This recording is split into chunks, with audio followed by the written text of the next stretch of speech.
Hi, Bed Picnic here. Are you watching Constellation on Apple TV? If you like sci-fi, you need to see this show. Here are 6 scenes that I believe tell us exactly what this show is about. 1. In episode 2, Alice asks Magnus, "She's not dead until we know she's dead, isn't she?" 2. The swing set conversation in episode 3 between Bud/Henry and Alice. Classic physics versus quantum physics. Henry/Bud explains that in quantum physics, you can have 2 particles in the same world at the same time. You have the exact same particle, white in one world and black in another world. And they can't decide what state of matter they will be in until they're observed.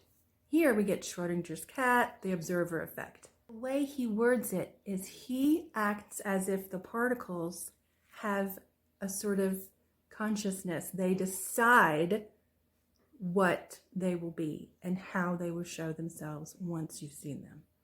Because Alice asks, "Did your experiment work?" talking about the cow that she doesn't really know anything about. And he says he's not sure. He thinks he's seen something, but it doesn't seem to want to be seen. 3. In episode 4, we get a panicked, what I believe is Henry, speaking on video call with Professor Freeman, and he's saying he feels that the experiment is having an effect on him. 4. In episode 5, Irena calls Henry, and they have a little conversation while she's reading about the Nobel Prize winner. She said it made her think of him. I'm going to read exactly what she reads. She reads from the paper and says, "The key focus is how quantum mechanics allows 2 or more particles to exist in what is called an entangled state." This is surely what's happening with Bud/Henry. And also Jo when she starts to touch her head, right? They're entangled.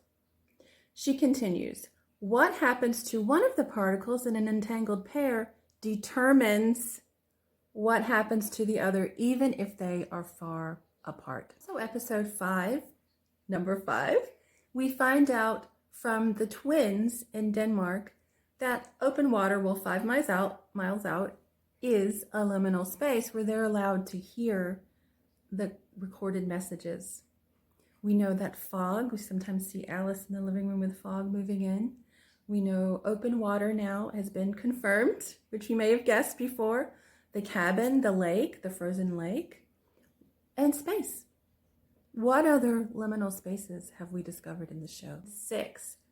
In episode 6, Alice asks Magnus, "If you die in space, do you die on Earth as well?" Those were 6 conversations I believe tell us exactly what this show is about. At the bare minimum, I'm saving episode 7 to talk about in conjunction with the finale. Constellation has its viewers' brains swirling, and I love it. I love sci-fi. Are you watching this show? What are your theories? Let me know. Subscribe, ring the bell, all that jazz for more Bed Picnic.